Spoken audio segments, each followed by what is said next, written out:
Okay students, good morning students. Welcome to English class. Open your textbooks, page number 46 and unit number 4. Here we can see picture. Have you seen this person in newspaper or on TV screen? What do you know about him? ಅಂದರೆ ಇಲ್ಲಿ ಪಿಕ್ಚರನ್ನು ಕೊಟ್ಟಿದ್ದಾರೆ. Have you seen this in person newspaper ಅಂದರೆ ನ್ಯೂಸ್ಪೇಪರ್ನಲ್ಲಾದರೂ ಟಿ ವಿನಲ್ಲಾದರೂ ನೋಡಿರಾ. What do you know about him ಅಂದರೆ ಇವ್ರ ಬಗ್ಗೆ ನಿಮ್ಗೆ ಏನು ಗೊತ್ತು ಅಂತ information they asking. His name is doctor Puttaraja Gavai. He is very simplicity man and great musician and he cannot see. He is a blind person, but he got many awards and rewards and titles. Such a great man, Dr. Puttraja Gawai.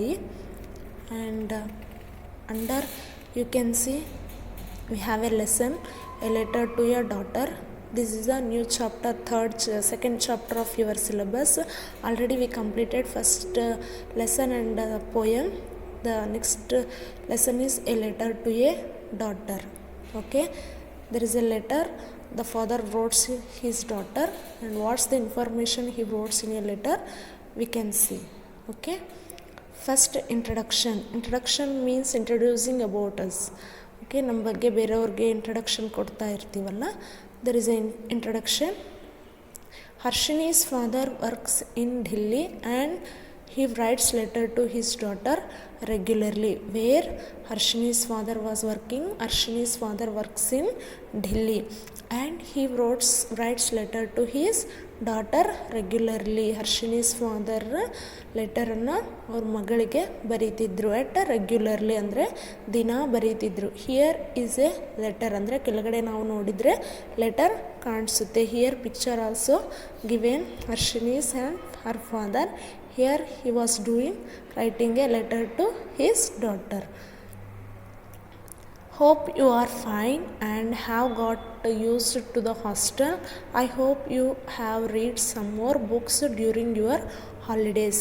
Here dear Harshini ಅಂದರೆ ನಾವು ಯಾರಿಗಾದರೂ letter ಬರೀಬೇಕಾದ್ರೆ we can use dear. Okay, here father also writes a letter to his daughter. He using dear Harshini. Hope you are fine and have got used to the hostel ಅಂದರೆ ನಾನು ಅಂದ್ಕೊಳ್ತಿದ್ದೀನಿ you are fine ಅಂದರೆ ನಾವು ಅದೇ ಥರ I hope you are fine ಅಂತ ಬರೀತಾ ಇರ್ತೀವಲ್ಲ, ಅದೇ ಥರ here father also expecting you are fine and have got used to the hostel ಅಂದರೆ ಹಾಸ್ಟೆಲ್ನಲ್ಲಿ ಎಲ್ಲ ಫೆಸಿಲಿಟೀಸ್ನ ನೀನು ಚೆನ್ನಾಗಿ ಯೂಸ್ ಮಾಡ್ತಿದ್ದೀವಿ ಅಂತ ನಾನು ಅಂದ್ಕೊಳ್ತಿದ್ದೀನಿ ಅಂತ ಫಾದರ್ ಅಂತಾರೆ. I hope you have read some more books during your ಹಾಲಿಡೇಸ್ನಲ್ಲಿ. ಇಲ್ಲಿ ಫಾದರ್ ಏನು ಹೇಳ್ತಿದ್ದಾರೆ ಮಗಳಿಗೆ, ಹಾಲಿಡೇಸ್ನಲ್ಲಿ ಇನ್ನೂ ಸಮ್ ಮೋರ್ ಟೈಮ್ ಸಿಗುತ್ತೆ, ಆ ಟೈಮಲ್ಲಿ ನೀನು ಇನ್ನೂ ಮೋರ್ ಬುಕ್ಸ್ ಅಂದರೆ ಜಾಸ್ತಿ ಬುಕ್ಸನ್ನು ರೀಡ್ ಮಾಡ್ತಾ ಸ್ವಲ್ಪ ಇನ್ಫಾರ್ಮೇಷನ್ನ ತಿಳ್ಕೊತಿದ್ದೀವಿ ಅಂತ ನಾನು ಎಕ್ಸ್ಪೆಕ್ಟ್ ಮಾಡೋಕ್ಕೆ ಕುಂತಿದ್ದೀನಿ ಅಂತ ಫಾದರ್ ಮಗಳಿಗೆ ಲೆಟರ್ನಲ್ಲಿ ಬರೀತಾರೆ.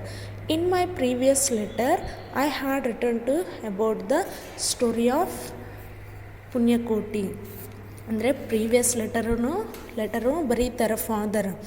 ಅದರಲ್ಲಿ ಅವ್ರು ಯಾವ ಸ್ಟೋರಿ ಬಗ್ಗೆ ಬರೀತಾರಂತ ಪುಣ್ಯಕೋಟಿ. ನೆಕ್ಸ್ಟ್ ಪೇಜಿನಲ್ಲಿ ನೀವು ನೋಡಿದರೆ ಪೇಜ್ ನಂಬರ್ 47ನಲ್ಲಿ ನಮಗಿನ್ನ ಜಾಸ್ತಿ ಇನ್ಫಾರ್ಮೇಷನ್ ಕಾಣಿಸುತ್ತೆ ಈ ಲೆಸನ್ ಬಗ್ಗೆ. We can see more information here. Previous ಲೆಟರ್ನಲ್ಲಿ ಆಲ್ರೆಡಿ ಲೆಟರ್ ಬರೆದಿರ್ತಾರೆ, ಅದರಲ್ಲಿ ಯಾವ ಸ್ಟೋರಿ ಬಗ್ಗೆ ಬರೆದಿರ್ತಾರೆ, he wrotes a letter in a stories Punyakoti ಸ್ಟೋರಿಯನ್ನು ಬರೆದಿರ್ತಾರೆ. I hope childrens you all of you know Punyakoti story. Now I am going to write about of Ekalavya ಅಂದರೆ already previous ಲೆಟರ್ನಲ್ಲಿ ಪುಣ್ಯಕೋಟಿ ಸ್ಟೋರಿ ಬರೆದಿದ್ದೀನಿ. I hope you understand that story. ನಾವು I am going to write about of Eklavya. ನಾನು ಈ ಲೆಟರ್ನಲ್ಲಿ ಏಕಲವ್ಯಂದು ಸ್ಟೋರಿಯನ್ನು ಬರೀತೀನಿ ಅಂತ he telling. Next we can see Ekalavya lived with his parents in a forest. Where he was living, Ekalavya is living in a forest with whom? His parents. He used to hunt and fish for his living. For his living, what he was doing hunting and fishing for his living. ಬದುಕೋದಕ್ಕೋಸ್ಕರ he was doing what? Hunting and fishing. He had a great desire to learn archery. He had a great desire. Desire, it means goal. In everybody life we have a goal. He had also one desire and he had a goal to learn what? Archery. Archery, all of you know, bow and arrows, ಬಿಲ್ಲು ಬಾಣ ಗೊತ್ತಿರಬಹುದು. That is goal of Ekalavya, archery. Okay, but there was no one to teach him ಅಂದರೆ, but no one can helping him and teaching him ಅಂದರೆ ಅದನ್ನು ಹೆಂಗೆ use ಮಾಡಬೇಕು, how to learn, there is no one can teaching him. He had heard about the great teacher. It means ಅದರಲ್ಲಿ expert ಆಗಿರೋರ ಬಗ್ಗೆ ಒಂದು ಹೆಸರನ್ನು ಕೇಳ್ತಾನೆ. he had heard about the great teacher. ಅದರಲ್ಲಿ ಎಕ್ಸ್ಪರ್ಟ್ ಆಗಿರೋ ಒಬ್ಬರ ಹೆಸರನ್ನು ಏಕಲವ್ಯ ಕೇಳ್ತಾರೆ. That is Dronacharya. who is he? Dronacharya. Okay, who lived in Hastinapura. where he was living in Hastinapura. ಹಸ್ತಿನಾಪುರದಲ್ಲಿ ದ್ರೋಣಾಚಾರ್ಯ ಇರ್ತಾರೆ. Ekalavya went to Dronacharya and requested him to teach him archery. Ekalavya went to Dronacharya. Dronacharya ಇರೋ ಪ್ಲೇಸಿಗೆ ಹೋಗಿ he was requested to teach him archery. He was requesting.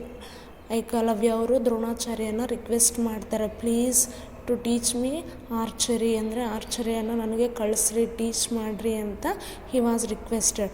But Drona refused to take him as his student. ಅಂದರೆ but Dronacharya ಅವರು ಅವರನ್ನು expect ಮಾಡಲ್ಲ, student ಆಗಿ ಅವರು ಒಪ್ಕೊಳಲ್ಲ. Next he said that he was paid only to teach the princes of Hastinapur.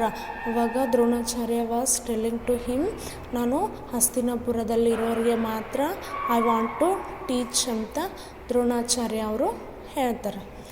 Eklavya was very disappointed. ಅಂದರೆ Ekalavya was feel very unhappy, disappoint ಆಗ್ತಾರೆ. But his desire for learning was very great. ಅವ್ರಿಗಿರೋ goal, desire, want is very, ಅವ್ರಿಗಿರೋ interest ಇನ್ನು ಜಾಸ್ತಿ, ಯಾವುದೇ ಇಲ್ಲ, archery ಕಲಿಬೇಕನ್ನೋ ಆಸೆ ಅವ್ರಿಗಿರುತ್ತೆ. So he thought of a plan.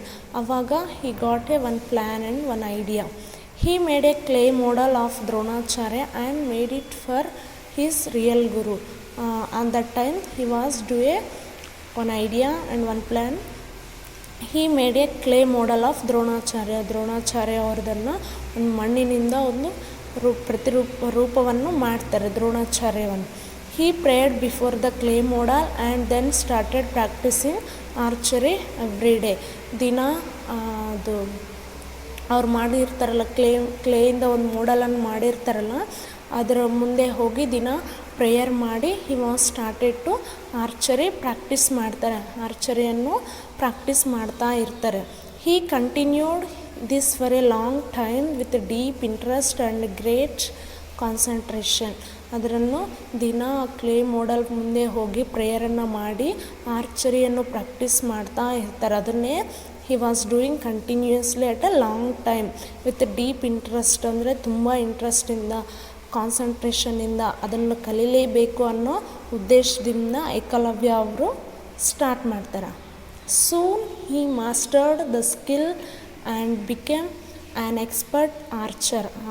ಆ ಥರ ಮಾಡಬೇಕಾಗದೆ he was mastered the skill and become an expert archer. ಆ ಥರ ಮಾಡ್ತಾ he became one day very experts in archery ವಿದ್ಯೆಯಲ್ಲೇ ಅವರು ಭಾಳ ಸಾಧನೆಯನ್ನು ಮಾಡ್ತಾರೆ.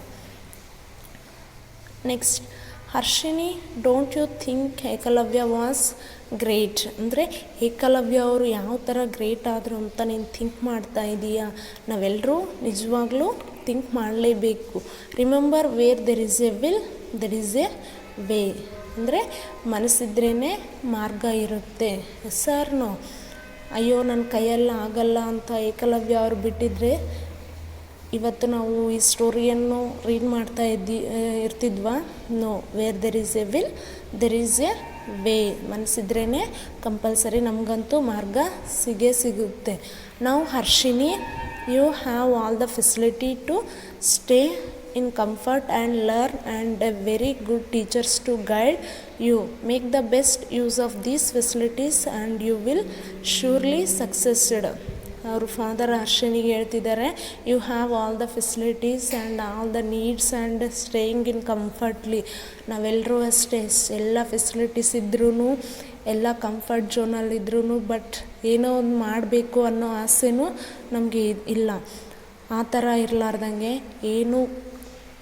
ನಾವೇನೋ ಒಂದು ಸಾಧನೆ ಮಾಡಬೇಕು ಅನ್ನೋದು ನಮ್ಮೆಲ್ಲರನಲ್ಲೂ ಇರಬೇಕು. Make the best use of these facilities and you will surely ಸಕ್ಸೆಸ್ಡ್.